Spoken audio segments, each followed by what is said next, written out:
Това е втора част. Разтриването на Симон. Сега да видим докъде са стигнали. Другото видео ще се обяви. Това видео, предното видео ще се обяви след 11 минути. Да се надявам да се обработят видеовете малко по-бързо.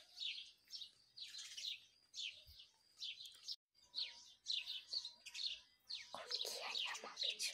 Козинка много. Пак е хубав.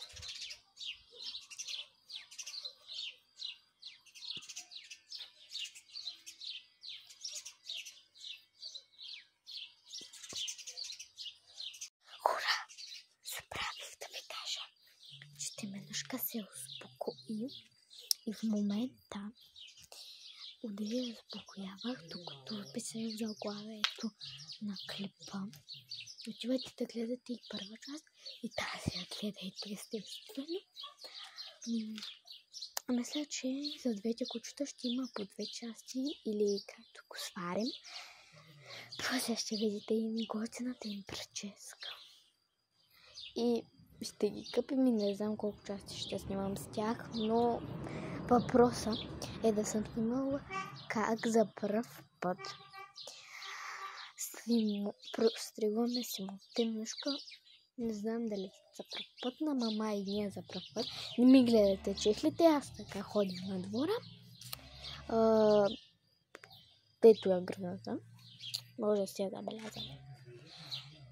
И да, сега отиваме при Симончо. Помпончо. Хора, сега като видях Симон без толкова козина, дори малко плаках. Аз спрях видеото. Много ми е тъжно. Не съм свикнала така. Не мога да го гледам. Така, и на вас ще ви го покажа. Айде, идвайте. Куркия.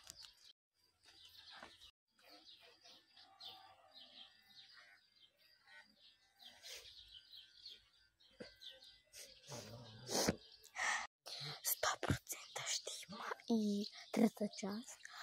Нали ви казах колкото части има? Въпрос е да се спомням после, че съм снимала първата пострижка на Симон и Теменушка. Да. И сега е 2:45 секунди. Ако закъсня, ще има и друга част. Просто малко бавно ще се качат.